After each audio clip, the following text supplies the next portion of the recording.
Welcome, everyone, to episode number 23 of the Proven Knowledge Podcast, the Creator Series. Today I welcomed a producer, DJ, mix engineer, overall incredible talent, I'd say, DomBeets. I discovered Dom's work probably, 5 or 6 years ago through Casey Veggies, the hip-hop artist. Dom has known Casey, I'd say, for probably 10 to 15 years. I think he mentions in the episode around the timetable that they met. And he is kind of responsible for pushing Casey's sound. He mixed some of Casey's early mixtapes, and he's been Casey's tour DJs pretty much since the beginning. So every time they've done shows, they used to go on tour with Mac Miller, they went on tour with Travis Scott.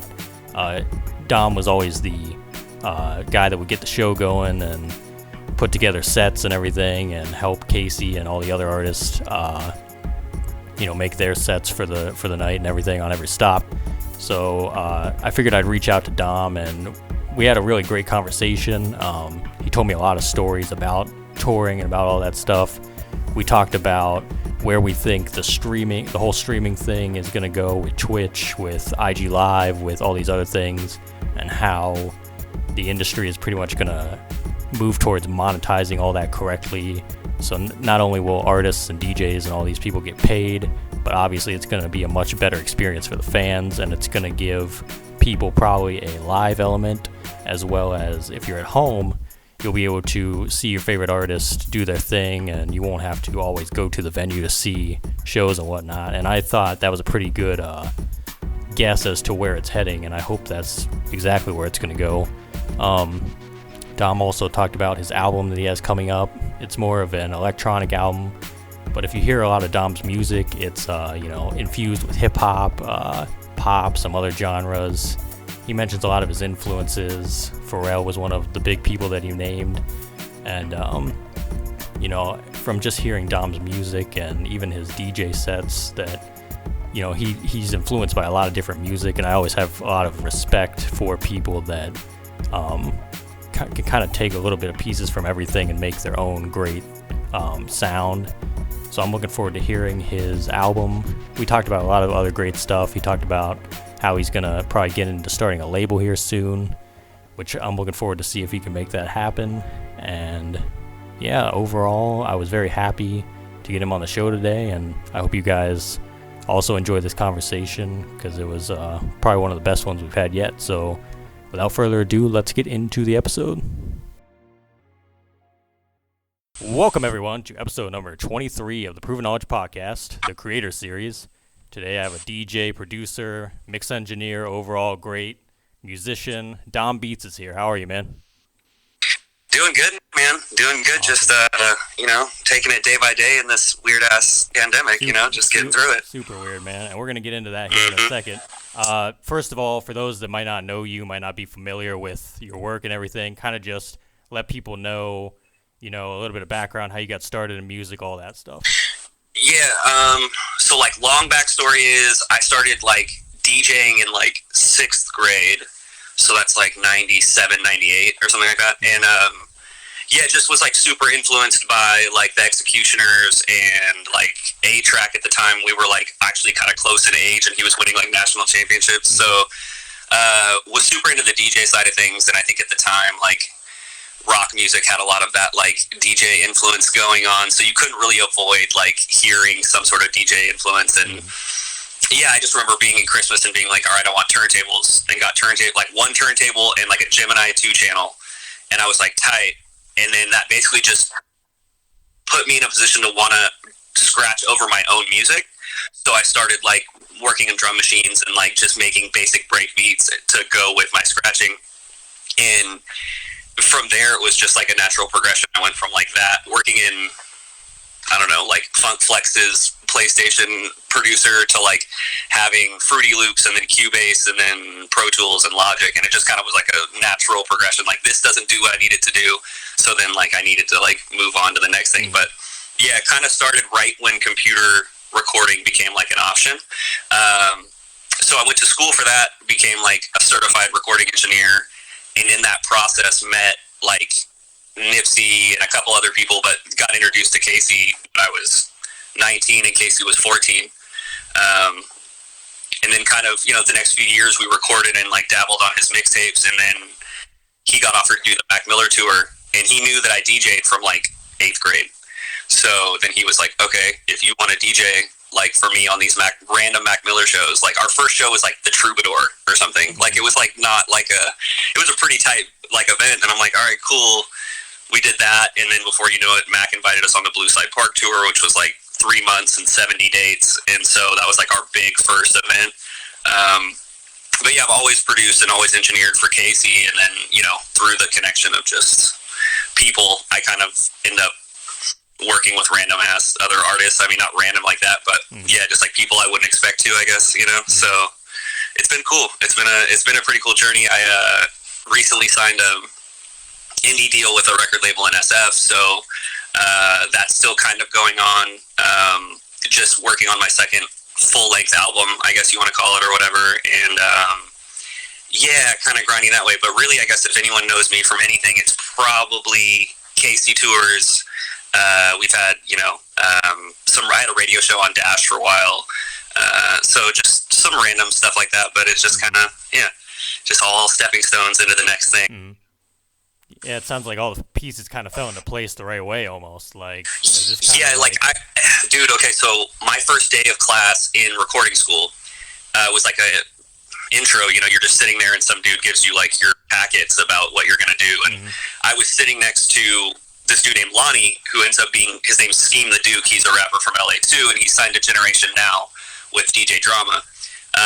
But at the time, we were just in school, and he learned that I had all this recording equipment, which I had accrued from like 7th grade through high school. And he was like, oh, you've got a studio? And I was like, yeah. And so he came over, had the mic in the closet, had, it all set up, had a talkback mic and all this stuff to do like a small actual studio setup. And he recorded there once, and then the next time he came over, he was like, I'm going to bring this kid with me. He's pretty good. And I was like, okay, cool. And Casey came over and rapped like one verse without hearing the beat, first take. And I was like, damn, like if you can one take a verse at 14, like not knowing the beat, he was like, he wrote it in class, and then he was taking lyrics out to fit the beat. Like he didn't know the syllables per bar kind of thing or any of that. And so he had this like long worded rap, and I remember he read it, and then he went in the booth and was like, okay. And he just started removing words and making the rap work in the beat, and he did it first take, and I was like, damn, that's low-key impressive as hell, like at 14, because I had been rapping, quote unquote, but like, I'd been making music and like doing hooks and trying to produce for people, and hadn't really seen even grown artists come in and kind of just own it like that. Like bro knew what he wanted, he knew the sound he wanted to have, and at the time I didn't know, but he was only recording at his homie's house, so he didn't really have a studio either. So then he and I started messaging on MySpace, and I was like, if you ever need a spot, that's MySpace, bro. So if you ever need a spot to come through, I was like, you can always record here. So then, like, a little bit later, his mom actually called me and was like, hey, I'm going to bring my son over to your apartment, which thinking about it now, bro was like 14, had his mom drop him off, and I was like, yeah, come through. And, she came and checked out the apartment, and we met, and then it's crazy because I think back to that, and now we've been touring for like 10 years, and we've done a ton of shit, and it's like, it just kind of seemed like the right thing to do. It wasn't really like I wasn't like, oh, this is it. I mean, I was just like, this is cool, I can keep working on this, and keep your hand in a couple different pots, and something kind of usually comes out of one of them. And that was kind of the thing, kind of like spawned into this relationship where now I don't think we even want to do shows without each other. Like, it's weird, we've done so many shows together that like, if I've DJ'd for Rocky Fresh and some other artists, and if I ever do that, it's still a good vibe, but it's just not quite, you don't have that connection. Like, I know when Casey wants stops, I know when he wants to do breaks in the beat, or what kind of crowd interaction he wants to do. Like, it's all very, at this point, like a routine, you just know it. And with other artists, we don't necessarily click, and that just comes from Casey and I've done fucking hundreds and thousands of shows, so it just kind of built out of nowhere, man. I remember seeing, I think it was like 2013, there was like a vlog about like the first time you guys did a tour, like the solo tour or whatever, and it was like you and Travis Scott and Chase B and all them. Yeah. And I remember there was like an episode of that where like he was talking about you, and he was like, my sound kind of wasn't refined until like me and Dom kind of hooked up, and then Dom kind of showed me like how to Bro, it was so much. It's so funny because like what I was gonna say before is that when he rapped that verse at 14, in my head I was like, he sounds like an unrefined Kanye. Like he had a lot of that like, like quick-witted kind of stupid jokes going on in his bars, and like I remember he said something like, "I'll show up out of nowhere like Harry Potter," and I was like, "This is just stupid like little raps," but it works, and I was like, "Okay, cool." Like then at the time I was super, Timberland, Neptune, Kanye inspired. So I was like, I want to be Pharrell if bro's going to be Kanye. Like, I want to make those kind of beats that he can rap on. Mm-hmm. So it was just kind of like hand in hand. Like, it was like he liked, obviously, the Neptune stuff. And I was like, we can make this kind of vibe. And that's what we did Customized Greatly Volume 2, which I think was like 2009 or 2010 or something like that. Mm-hmm. And that was like our first full project together where I like mixed, mastered, engineered, and if I didn't produce on a song, I usually like went in and added keys, or I'd add like a synth line, or just kind of like. But yeah, at that time it was so crazy. Like it was such a weird. You don't think about it being like lessons or like an intro to the game, but it really was that. It was like we had all those pieces kind of fall together perfectly, and then you're like, oh, okay, this is how this is how it's supposed to feel. Mm-hmm. Like this is how it's supposed to go. I always forget too how like young he actually was at like the beginning, because even like Life Changes, I'm pretty sure he was like 19 when he did that, and everyone kind of looks at that as like one of his biggest. Like that's how a lot of people discovered him. Was through that. Yeah. So that was the biggest, I think for sure the biggest commercial album. We had like Tied Up with Dej Loaf, which is like the song that if I'm talking to people who have no idea who Casey is, that's the song that they know. Mm-hmm. So I think that went gold and is on its way probably now to platinum with streaming and all that stuff. But it's like, it was a good album for us. But before that, we had a very niche, like kind of like following that was, I want to say almost like an offshoot of all the stuff that was going on with OF. And we were known in that community of like Dom Kennedy and J305 and all of those different LA artists that were just kind of bubbling out at the time. Like Dom really had established himself, but we were still in that role, and so if you knew of Dom and you knew of Tyler, like you probably knew of us, mm-hmm. Like you know what I mean. So that kind of bridged that gap for all the fans that were like streetwear heads that lived in Fairfax and LA that knew about us. Then all of a sudden you had kids in like Wisconsin that are like, oh, I know this kid because of Tied Up, and he was 18 or 17 when we were working on that record. So I mean, still really young, mm-hmm. as far as longevity goes. Like to think he'd already signed a major deal and was with Rock Nation by 17. So that's crazy. I mean, that's like no one really does that. Yep. He needs to open up that Peas and Carrots store again. Cause I gotta go get me some more gear. I went there in 2016, met Corey, his brother Corey, and everything. Oh yeah. So that was a cool experience. But I know the store like closed or whatever. So yeah. So that was super fun. I mean, I learned so much through that process of like watching, because I think people have a preconceived notion that like there's someone like a business manager that's just like always around to give you advice or to tell you not to do stuff. Mm-hmm. But like with the Peas and Carrots story, it was like we were just fucking green as hell. We had no idea like what we were really diving into as far as merch and what it could be, and it was just like we like streetwear and we like rap. And this is our brand, so we just kind of put all three together. Mm-hmm. But when it came to like knowing how to manage a store or get fucking employees or any of that shit, like it was such a learning process, and it's been cool. Like that was really cool because I feel like I came out of all of this experience just being like, oh, you want to do a merch line? Let me tell you what I know. Or like, oh, you want to like, you're gonna go on tour? Do you know about So I've learned like little tricks inside the game that I feel like are super useful now for me as like, because I'm doing my own indie stuff, so like mm-hmm. I just learned like where I can kind of like take a risk, or like what you can do to kind of like maximize your branding if you want to.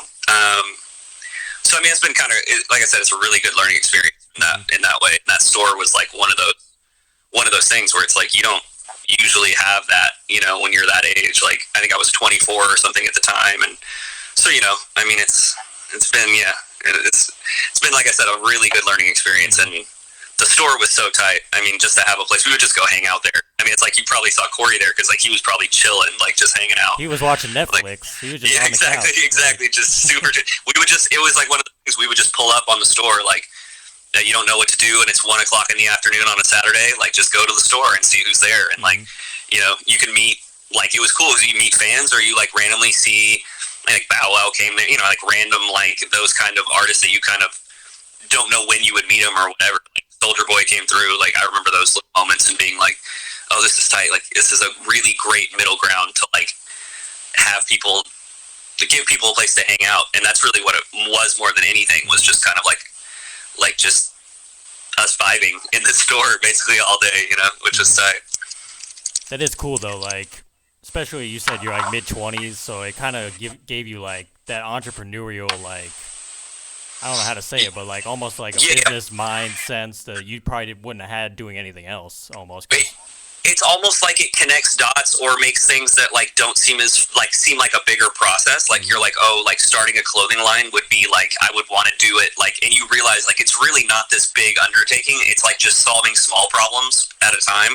And then you kind of like, before you know it, it's like if you're doing it well enough, and I think networking has a lot to do with that, but if you're doing that well, then yeah, you can kind of grow anything with just like the right small steps. Like you don't necessarily have to go out and like, we were planning on having a storefront, but it was like the merch was doing so well on the road that we were like, oh, tight, we can just do this like as like a place to kick it and also turn some income. And yeah, you kind of see the different facets of all that for sure.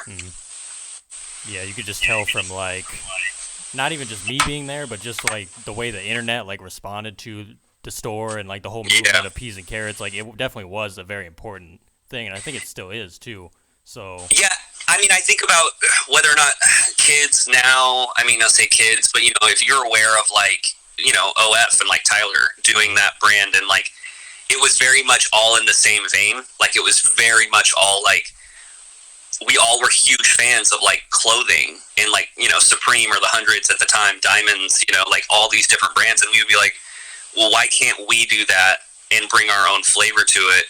And then I think Pharrell and BBC is probably the biggest influence on all of that, because you're a kid and you're growing up and you're like, oh, this dude's got like all the shit he was doing super tight, like it all was affiliated to Bape in some way, like kind of had that vibe to it. And so it was very much the same when we kind of approached it. Was like, okay, we're not associated to Bape, but like we are OF, like we have all these different connections, like doing collabs with the Hundreds and doing diamond collabs and those things. Like yeah, it definitely is a really fun process, and I mean something that we're still very passionate about, but it's just such a different era. I mean, now everyone's got some merch line, and it's not just merch anymore. Like that was what we were trying to break the mold of, was like going and getting a shirt while you're on someone's at the event, and it just says like their name on the front of it, or like has some like drawing of the artist's face, and you're like, I don't know who's wearing a shirt, unless it's like a vintage Mariah Carey tee, who's wearing like a shirt with the artist's picture on the front. And we were like, people want to wear stuff that has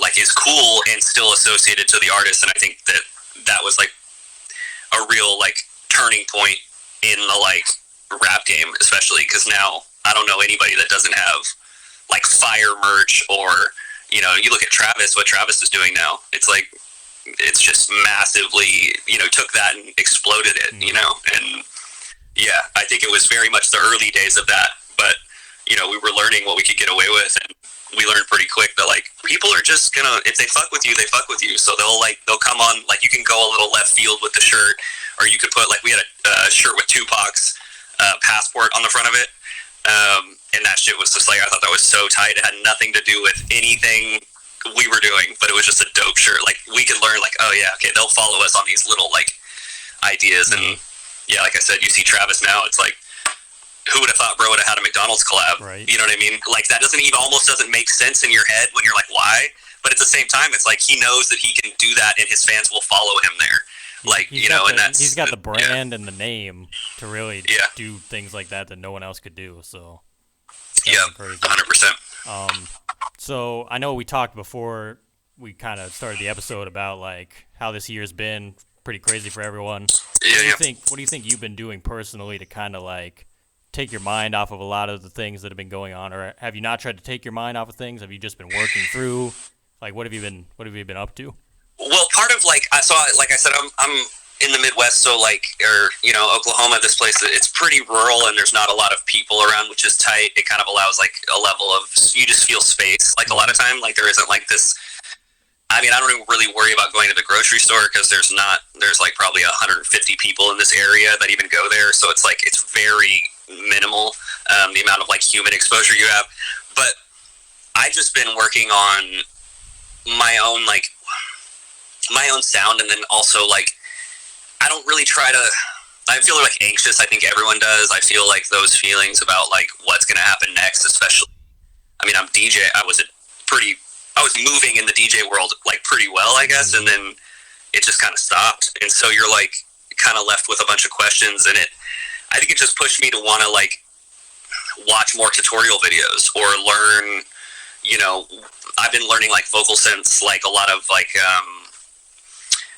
just vocorders and doing auto-tune and scaling and harmonies and that kind of stuff, so I can use my own vocals on tracks, which has been a big part of what I've been doing lately. But then also the whole transition I made, I started doing electronic music, which is what my EP kind of is. And when I started doing that, I just dove into the like, just the sonicness of it, like how much I could put into one song, and how big I can make something feel, or how stripped down and still complicated it could feel. And so doing like just layering, for lack of a better word, but just spending a lot of time on that, like really trying, do I need to have a hi-hat track, a fucking bongo line, a snare, and a kick drum, or do I just need to have the hi-hat and the kick and snare? Like, is it, does it add or take away from? And doing that on a level of like, can I make a song with like 3 or 4 tracks and does it still hit? Like very much like Kanye 808 and Heartbreak kind of vibe, where you're like, it doesn't need a lot, it just has to feel right. And that's kind of been the vibe lately, has been like, how do I make this, like I said, complicated but simple at the same time? And there's a lot of ways to do that, but yeah, that's been my focus since quarantine started. It's just been like, let's just get really intricate on some of the production stuff. And yeah, like I said, lots of YouTube tutorial videos, lots, yeah.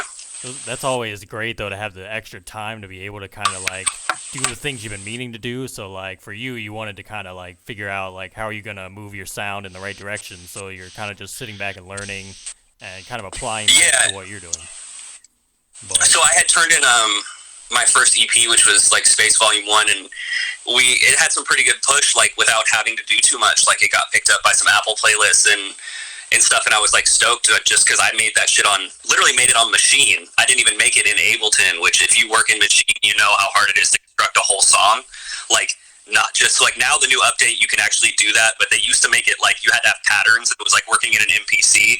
And so like you were just like structuring the song to fit, and like you couldn't get even, let's say you want a sample to play in the beginning of the song, you'd have to set up its own pattern and all this stuff, and you couldn't just have it like start on like like the third measure. You'd have to have it like fall into line of perfect. It was just really complicated to work in Machine, but I had just made those at home, like just sitting around, and then like I said, they got picked up. And so, but then I turned in my second like Space Volume 2, and the label was like, what would be tight is if there were more words on these songs.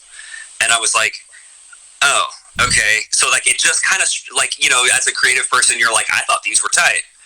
And then you kind of have the label being like, well, if you want to do more with them, that like you can do X, Y, and Z. And so it kind of like made me step back and at least just think like, why am I not like writing more lyrics for these, or why haven't I tried to put a hook into some of these parts?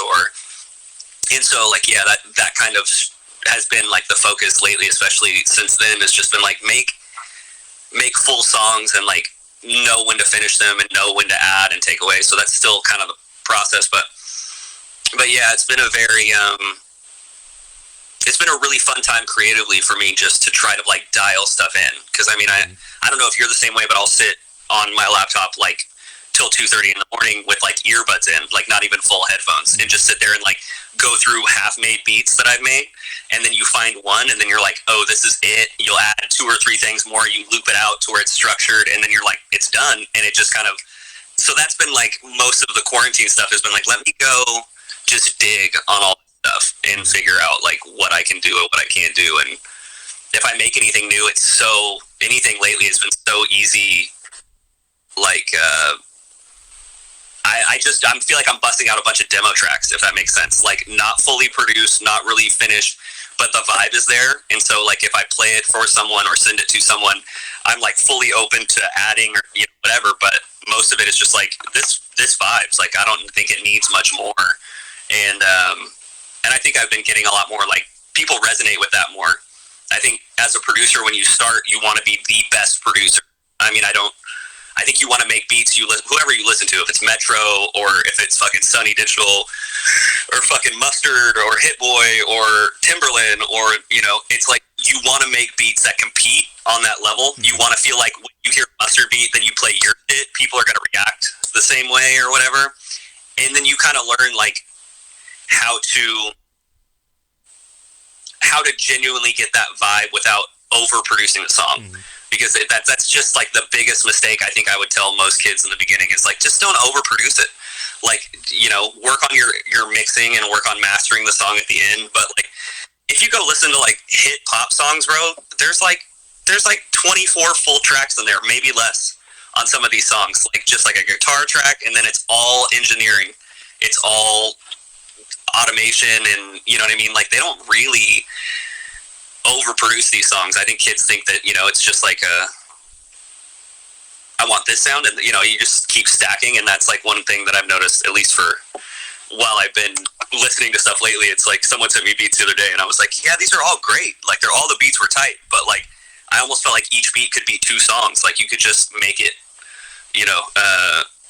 again, that's like such a terrible adjective, but just to vibe. Like, it just really is, though, the energy that comes off of the song. And if you get distracted by something that comes in 3 bars, 4 bars in, or something like that, it's like you can tell when you're trying to do too much. And I think that a lot of producers just like want to be great, so they don't know where the line is. Like, can I do too much on this, or can I, like I said, can you just put a fucking 808 and an acoustic guitar together, and does it hit right? Like, is that like I'm sure you've heard, but have you heard the 21 Savage album? The Metro Boomin, the Savage Mode. Yeah.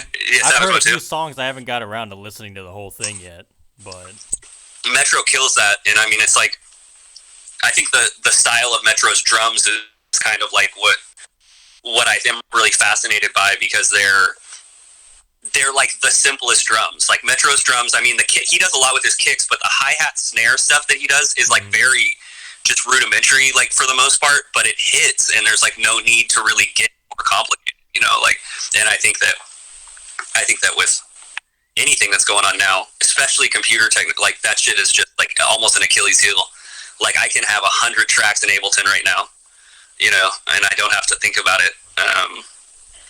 And I think a lot of kids, like I said, they just want to be great producers, so they try to do what everyone else is doing and kind of mix it all together. And I think it is doing that. You got to kind of take your lumps and learn early on, but yeah, there's so much that can be achieved with just like very minimal stuff. So I know, just like, I'll speak from like my perspective as well. Like, when I was first starting out, I think I honestly thought it was very complex and complicated. Like, I think I overthought a lot of things, and I think 100%. I think that's what a lot of people do, is like, you're like, well, it can't be as easy as that. Like, I'm hearing all the sounds in this record that this big producer made. And even, like, I'm happy to say that, like, a lot of people that I listen to, I've seen, like, their videos, and they'll actually say, they'll be like, when I try and overcomplicate things, I never get anything out of that. When I strip it down and I make it as simple as possible and just make what I'm feeling, that's when the best stuff comes out of it. He's like, it's like, you wouldn't think that listening to it. You'd think you'd have to do a lot more to get more, but usually it seems to be the opposite. It's like, if you simplify everything and you're able to work in a good workflow and you know what you're doing and everything, and you get in that rhythm, then you're gonna be like, you're gonna have exactly what you want. So I think that's what kind of my point was that a lot of kids hear what's on a record. It's been mastered, it's been engineered, like, in a full studio. They've got, like, the best, like, outboard compressors going onto the vocals, and that people think, like, oh, like, this is, like, it's really complicated what they did on this track is, and it's like, yeah, they just mixed it to the point that you're almost hearing, it's almost like it tricks your ear. Like, you think you hear more going on than there is,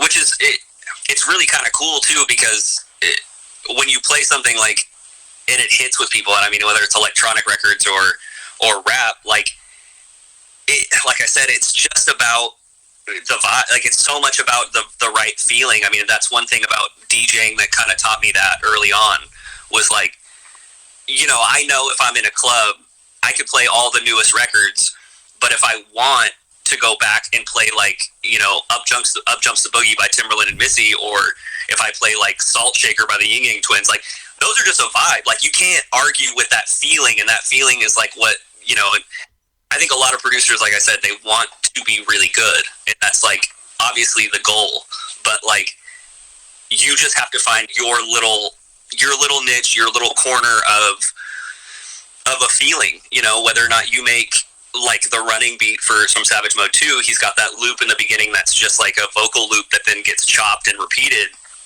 and that loop is everything. Like, you could literally do that song with almost no drums, and it still kind of goes. Like, I mean, it's just about looping that feeling. And like I said, if you find a good 4-chord progression, and it's the most standard pop 4-chord progression, and you're like, oh, okay, I like this, but it sounds too poppy, just go with the I like this feeling. Like, you know what I mean? Like, don't get too worried about the other stuff. Like, it feels too this, I don't know, it kind of sounds like a Bruno Mars song, but I'm like, when it comes on, when you play it, are you like, yeah, that hit? Like, that's all that matters. Like, I mean, I've been to recording school, I've been to all these mixing classes, and some of the best songs I've ever heard were made on fucking GarageBand. So it's like, it's like you can get complicated, but at the same time, just get the idea down, and then, worry about all the nuancy stuff later, especially vocal mixing or whatever. But yeah, just get the idea down. That's clutch. You kind of got to kick the self-doubt as well, because I feel like a lot of people like, oh, I can't, I feel like if I'm going to play this for this artist, they're not going to feel how I feel about it. It's like, right. Well, if you feel that way, I'll say this. If you're listening to this and you feel that way, go watch early Kanye West videos where he plays Jay-Z beats, and look at the way Kanye reacts to his own music, and then look at the way Jay-Z's reacting to it. Like, Jay's not really doing shit. He's, like, chilling in the back, not really moving, might be bobbing his head. But Kanye's, like, standing up at the fucking console, rapping that shit, like, fully committed to his songs, like, feeling it. And, like, that's that confidence that you have to have. Because if you walk in a room, Kanye was playing, like, these looped up soul beats that no one had really heard before. And at the time, it was, like, not really the vibe. Like, that wasn't really where music was at. But he knew what he had in his pocket. He was like, this shit's great. And if you walk into rooms like that and you're like, no, this beat's great, bro, like, and you just kind of keep that energy about it, then people will come there with you. It's just, yeah, I mean, it's hard in the beginning, especially if I've been there, especially if you send in beats or you're playing beats and people don't vibe. I walk in feeling like, I'm Rick Rubin, bro. Walk in ready to play some shit, and then 5 minutes later, I'm like, you want to unplug my laptop and I'll just head out of here. Like, it's like, it's a very daunting thing, but you just get shot down. Real. You just get shot down, and you're just like, oh, yeah, man, fuck. So I know, like, obviously, being a producer, being a DJ, I assume you listen to a good variety of music. So who do you think are your biggest influences, maybe growing up, that you listened to that kind of rubbed off on your sound a bit? Well, I can tell you, like, there's defining moments, like, the first time I heard the Clips grinding, like, I remember where I was the first time I heard that, and it was actually on, like, MTV, and they were playing the video, and I was, like, standing there watching the TV, like, oh, shit, like, this is really, anything Pharrell did early on, I was, like, on board for. A huge fan of his snare sound. I mean, I just, like, can't get enough of the, like, I Just Want to Love You snare vibe with the bass. Like, it just hits really well. Timberland was a big part of that. But I think once I started to really delve into music, like I said, the Executioners, the DJ stuff was, like, also there. So, like, when I got into doing electronic, like, hip-hop beats are cool, and I really like making them because there's an element of simplicity that I enjoy about it. Like, you're just doing the loops, you know what I mean? Here's your hook section, here's your verse section, here's your bridge, and you're done. But, like, with electronic, I felt like I was making, like, 8 beats at once, and that really started to be the, like, DJ side of my brain, where it'd be, like, I like this drum track, and then I kind of like this bass line. So when I would be DJing, you loop the two over each other, and you've made some mashup. And then I was like, when I'm producing, I was basically doing the same thing. I would be like, oh, I like this drum line, I can put this bass in there. I can have this synth line that doesn't seem like it should match going at the same time, or a vocal loop, or whatever, and then kind of like all starting to put that together.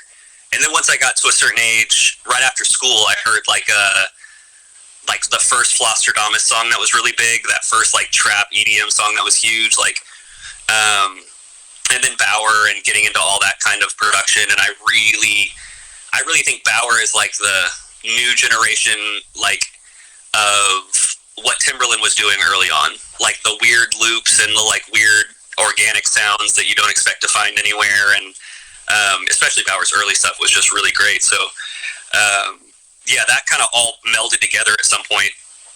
And like I said, DJing always played a big role in that, because I could, you know, play a song in the club and see what worked. You know, I mean, I could loop up the beginning of Missy's 1 Minute Man, where she's doing that vocal harmony stack thing, that ooh that she does. I could loop that and then play the Clips grinding beat underneath it, and people would like freak out. And I was like, oh, this is really, you can really like meld these sounds together. And so that, like, that took shape more in the electronic way. But yeah, man, Timberland, Pharrell, Bauer, R.L. Grimes, a big influence. But and then early on, it was weird. It was like I was listening to like country and folk when I was a kid. So like I grew up on like Bob Dylan and like George Jones and Waylon Jennings. Like my parents are like hardcore like acoustic fans, and so yeah, I learned to play guitar when I was like in 6th grade, and then it just kind of all started stacking together. But yeah, there wasn't like one thing. I don't know, Michael Jackson. Mm-hmm. I'm like, if I think about growing up, I guess that's a big, you know, there's just so many that like I'll take away. Like Bjork's Army of Me, like Bjork's stuff when I was in high school was like mind blowing to me. And then right after high school was like Imogen Heap, and I was like super into Imogen's like production and stacking and her vocal work. And then yeah, it just kind of kept progressing, and I always looked for people. And then like more recently, like James Blake was one of those people that kind of took what you knew in other, like from other genres, and put them together. So whether it was like James was doing the like dubstep thing, but then he started doing the dubstep beat with his like singing on top of it. It's like seeing those things happen, I'm like, okay, this is where it can go next. And then like, yeah, like early JBXX stuff and all that stuff was really big too, because I always wanted to produce electronic music, but again, the way that you start, you think this is so complicated. You just think that it's like, and electronic is, I mean, it is hours on your computer. It's not some like loop something up and put a downbeat behind it and you're done. It's like, you got to work at it, but at the same time, I just kind of started to strip away the sheen, you know, looking at it and thinking you can't do it, or looking at it and being like, this is super complicated. Just being like, oh, okay, this is like something I can knock out. Like, I just got to work on one section at a time and, you know, keep going. And yeah, so that was really big. I think, like right after college or whatever, yeah, hearing the first Flosstradamus electronic records, well, I was like, oh, I can see myself going there, because it was such a new genre too. You didn't really have like trap EDM being like a thing. Now it's so big. It's like, yeah, it's huge. I mean, yeah, like last year or right before everything shut down, Halloween last year, we did a R.L. Grimes like SF party. He throws like his Halloween mix. He usually throws like a huge event, and it lasts like 3 days. And I was like managing the staff on that event. I had through some people. I was just like randomly managing it, and was talking to his people, and just like when he started, which seems like a long time ago now, but when he started, like it was literally just like Fruity Loops, bro. Like bro was just making these beats in Fruity Loops without. You listen to like the 808s on some of his old songs, they're just like tubby and huge, and they're not compressed, and they don't sit in the pocket, and they don't really hit on the low end register like you expect them to. But that's just because he was just like literally throwing shit at a wall. He was already making like house music, but then he starts to do this trap thing, and was like, I was just doing the trap thing for fun, and like because it was this version of something else. And yeah, really, like it isn't like, again, his hits. You think about someone who blows up in the beginning, a lot of times those songs sound better in your head than they actually sound on the record. Like you have more an affinity for like the vibe of the song, or just the energy you get from that song than if you listen to it. Like I said, if I go back and listen to early Bauer stuff, I'm like, it's almost mixed badly. Like it's almost not mixed like the way you hear it in your head. But it just kind of, it works. Like, you know, like I said, I think that feeling from those songs is so universal. like Beautiful by fucking Snoop and Pharrell. Like, that song isn't an overly complicated song, and the percussion line is fantastic, but it's just a really good chord progression and a really good feeling. Like, it feels like you're at the beach. It feels like you're, like the certain feeling you can just tell. And yeah, those are like winners to me, man. Like, just good song. I mean, I don't know. It sounds overly simplified, but just really, when it's good. Like, I think people do. Like, I mean, you're the same way, but if you've ever listened to a record like the day it came out, right? And then you listen to it, you flip through it, and there's that one, like track 9, that you're like, oh, I'm really into this. And then like a week later, the whole internet is into track 9. Like, and you didn't really, it's not like you tweeted about it or anyone else said anything about it, but all of a sudden it's in like TikTok videos or whatever. And you're like, oh shit, like I was into that song too, like right out the gate. It's like your brain knows, like there's little hints in the background. Like you can just tell. Like, if it's going to go or not, And it's just crazy how that type of stuff works, because you could never predict, even as an artist, right. Like, when you're making it, I don't think they could ever predict and be like, this is the one that's going to be the big song. Like, sometimes they might think it's the single they put out or whatever, but it ends up being this other song that they were just like, we kind of threw that together in last minute, and then there it is.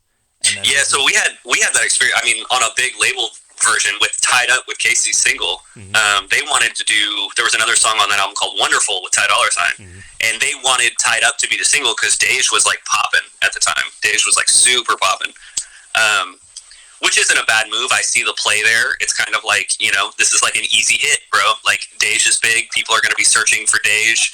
Your song will come up. You'll get plays, like blah, blah, blah.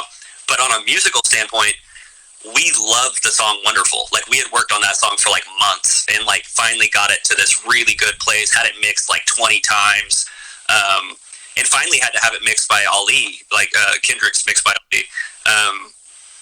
But yeah, so like when I remember playing that song for the label and us being like, oh, Tied Up's cool, and like sitting at the table and nodding our heads, and then when he played Wonderful, we all like got up on the table and started, standing on chairs and shit, like we were super into it.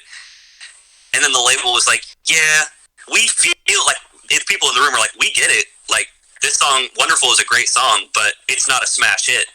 And I still wonder if we had reversed those cards and we had put money behind Wonderful instead of behind Tied Up, does Wonderful become some, like, huge smash song? Because to me, it's a better song. That's just personal preference, I guess. But when you're in the label and you have to have that conversation, it's like, okay, I want to do this song, and the label goes like, nah, this is what you're doing.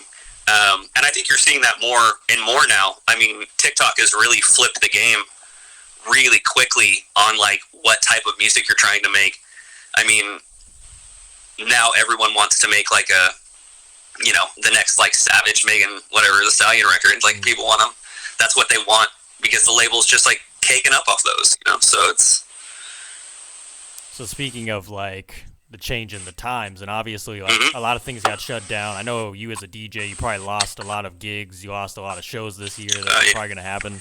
I know like Twitch is taking off and IG Live is taking off. Where do you think all that is heading? Because I know like I saw something about Live Nation was in talks with like Twitch and some other people about monetizing things, and like, what do you think is going to happen with all that? So I think like anything, I don't think we'll ever stop doing big shows. I mean, when they come back is kind of the question. Yeah. But if you're Ariana Grande and you're playing Staples Center, that's still going to happen. Like, that shit's still going to go on. You're still going to sell out those shows. And but I think what it does is open up an avenue just for more creative people. Now it's become a normal part of our life to like get on Twitch or watch a live stream, or where it used to be kind of like right before pandemic, it used to be just kind of like something you would tune into maybe, but it wouldn't really get that many, like viewers. Or now I think it's just another option. So I think like, personally, I was thinking the other day, like if they live stream shows, like, so if we played a show at Hard Rock and then, they live stream the show along with having people in attendance, you can monetize that like twice over now. And so I think for certain venues and artists, that's going to become like pretty normal, where you're going to see a lot more in-person attendance, but then also people that are in like Sweden and want to watch Post Malone, they can watch it on their live stream, and the venue is going to make ad money and all that stuff from that. So I think it just kind of stacks up like how you can monetize it. And then they become great on their own too, because I don't think you ever stop having, you know, like live performances or like cover bands and bars. Like that's still a thing. But like, you know, if the cover band that's in your local bar can also live stream on Twitch and make some money from it while they're also playing the show, then why not? So I think that becomes, it's just because, like I said, it's more normalized. It becomes like just another card in your back pocket. You know what I mean? But yeah, it's a real interesting time to watch. I'm watching a lot of homies, watching, you know, people do gigs and also like not really know, like I've watched the learning curve, I guess, of friends with DJing and stuff like that. And it's crazy how fast it's progressed. You know, I remember in the beginning, it was just people DJing in their rooms being like, okay, well, quarantine session.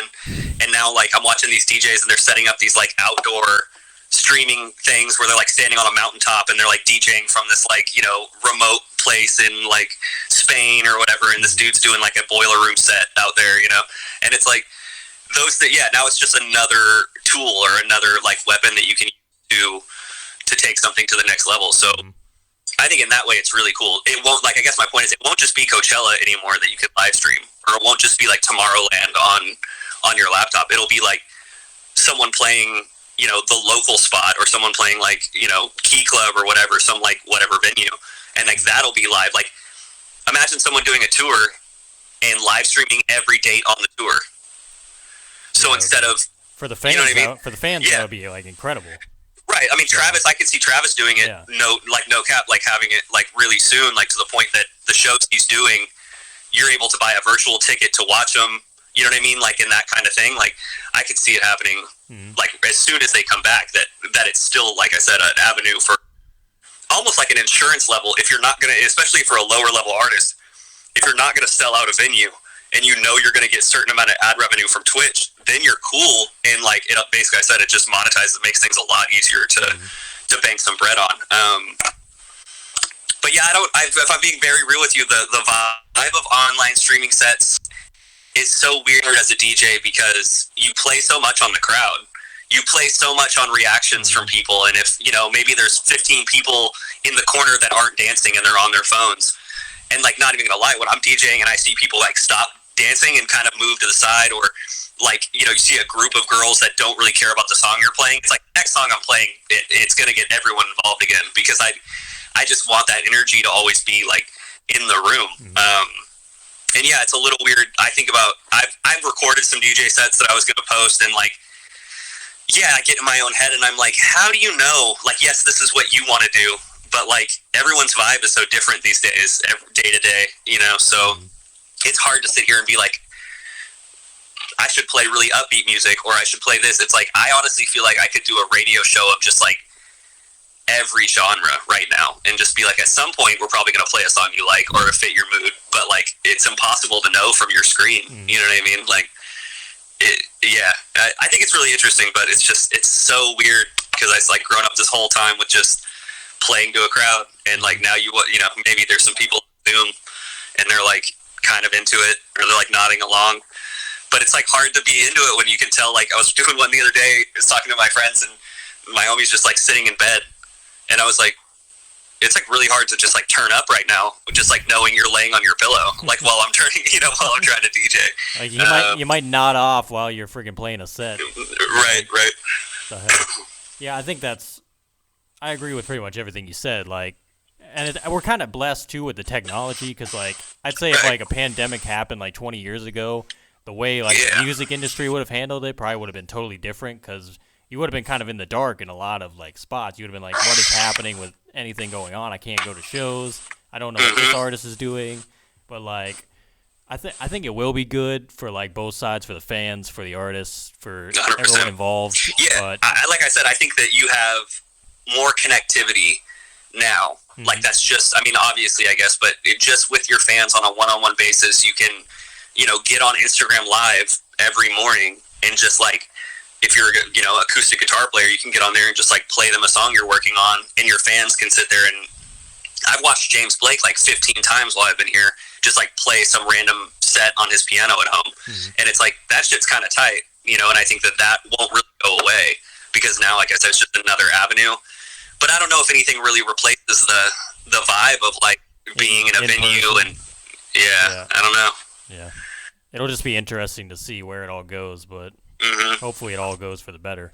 No, I think it does. I think, like anything, whether or not we're learning, and then you take these pieces from whatever's going on right now, and then you're just applying them to the future. So it's like, we've just learned that like how easy it is to connect with people. That's kind of brought that back around. Where it's like for a minute, I think with social media and stuff, it was almost causing more of a disconnect than like an actual connection between fans and artists. Like, you didn't really have a lot of vulnerability is a big word for it, I guess, like kind of overstated, but you don't have people being themselves on there all the time. It's like a lot of, pictures and just like videos where it's very cultivated.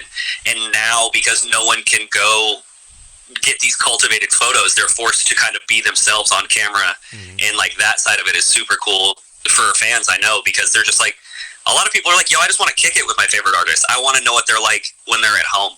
Like, I want to know what they chill. Like, how is it when you write a song? Like, what is it like when you're, eating lunch, like, or whatever. These people, it's like they just want to connect with that. So it's brought that around 100%. Like, that's for sure a really positive thing about this. Like I said, I think we just learn from it, though. That's the only thing. More of the real life aspect and not the kind of just makeup aspect of everything. Yeah, so, right. So I only got a few more questions for you, Dom, and then we'll wrap it up. Yeah, man. If you could go back 10 years ago, maybe give yourself advice, not just in music, but maybe in life in general, what do you think you'd say? First off, I tell myself to send every beat that I had made to someone and press lines, because I think that early on I was really just afraid of seeming too desperate or thirsty for the attention to get the beats out there. And then like I remember I played some beats for Dom Kennedy one day, and he was just like, yo man, like, why don't you play these more? Like, I didn't even know you made beats. And I was like, oh yeah. And he's like, you gotta play these more. And it was like, oh, okay. So like if I walk in a room, I bring my laptop. If someone's like, what do you got? I play it. I don't force myself there, but at the same time, like, yeah, I think I definitely kind of shied away from just being like, rejection's a big thing. I think that's the biggest thing there, is that you're just like afraid of, becoming a laughing stock of like the industry, because it's such a small group of people. So, if you send like 10 bad beats to someone, like that might be it. They may never listen to your beats again. So it's like, I wish I would have just been like, fuck it. It doesn't matter. There's enough artists out there. Just keep networking and sending stuff. And then also, the touring side of stuff, I think that I really soaked up as much of that as I could, but I think I probably would have taken more, like, it sounds stupid, but just more videos, memories, because like some of that stuff just all blends together. And like, looking back on some of those shows and stuff, I'm like, damn, that would have been really cool to have. Like, we had that one documentary from the Travis tour, and I kind of wish we had done that like every tour we did, because it's like, it's just a really cool experience to be out on the road with your homies, and like, before you know it, these shows all blend together. So it's like, I can't remember if we played the House of Blues in Cleveland or the Hard Rock, Hall of Fame, or, whatever. So it's like, at certain points, you're kind of like, okay, you should, scrapbooking sounds like my grandma suggested it, but like, that's like kind of the vibe. I'm like, yeah, I wish I would have kind of just taken some more time to just like soak it all in, because, it's just, it's so weird. And then not realizing now, not everyone gets that chance. And at the time it seemed really normal, like to do those shows and to be out doing that stuff. I was like, oh, that's really tight. And now it's like, okay, so if we did Rolling Loud in LA in December or something. And yeah, that was like, I remember leaving there and just, I took so many photos and videos, and I walked out of there with like my phone fucking cloud memory was full from like just taking videos. But it's like, I'm glad I did, and yeah, it's just a really funny thing, because before you know it, like, these things that are around, it's like, you don't want to be cocky about it, but at the same time you want to act like you've been there before, like, you know what I mean? So it comes with a grain of salt. So it's like, yeah, act like you've been there before, but don't be afraid to get excited about some shit if you're super, you know what I mean? If that's how you want to feel, then do it. And I think early on, yeah, I was super worried about being cool with the right people, Yep. It's like, it's hard not to, but feel it. So 10 years from now, where do you think you want to be? Oh man. Well, so I want to, always had the goal of like starting a small indie label. which now is is still like a thing, and I still am interested in it. But I think what I really want to do and figure out, I want to help people that are trying to get into the music industry or that have questions about whatever. I kind of want to be that voice and like guidance for them. And I think that a label or like a small indie label gives me the ability to do that, to kind of like oversee a couple artists and really be in their pocket and help them like get their music out there or the connections made. But then also, like, there's a huge part of me lately. When I went to music school, I actually wanted to work for Pixar. Fun fact. That'd be pretty cool. Yeah, so there's a huge part of me that still loves music and like, or still loves like movie sound and scoring and all of that. So yeah, that's something that I think if I had to just say 10 years from now, I want to do that. Like I've had small progress in that, like doing some indie film scoring and stuff. But yeah, I think that's like label and also doing like, Foley work for Pixar. Let's just say that, because it just seems so entertaining to me. Like, I don't know why, but like I watch a Pixar movie and there's like no, it's like no sound. Like there was nothing there to begin with. You get to like, craft the whole thing, which is pretty exciting. And you get to see a lot of movies before like the public sees them too, so that would be kind of interesting. I feel like yeah, I have a huge affinity for movies, like the progress, the work that takes to go into them, the levels of like there's the actor, but the actor can be great, but if like the director or the editor or the guy doing coloring or like the makeup artist or clothing, or there's so many people involved in the process of making a great movie that I think that that's really interesting, because everyone's got to just pull their own weight in their category. You know what I mean? Like, and so when you see when you see like a Scorsese movie, that shit from top to bottom, everyone's pulling their weight, and that's why those movies hit so well. And in some ways, like I think I've taken that and put it into music too. Like I like the process of collaborating, and to me, it's like I don't think I can have too many cooks in the kitchen, because I like the input. And if we're all on the same page, then it's like, then cool. Like we're gonna get something out of it. You know what I mean? Yeah, I can see it happening. I'm obsessed with movies, though. It's funny. This quarantine's been great for that. It's been just movie central. You got all the time in the world to watch whatever you want, pretty much. So yeah, exactly. That's awesome. So I know you said you're working on this album you got coming up. Is there like a date you have in mind, or when should we expect that? Okay, so I think what I'm going to end up doing, I'm planning on putting it out at the beginning of next year. I know that, I have some verses for it. I think I want to put Casey on it.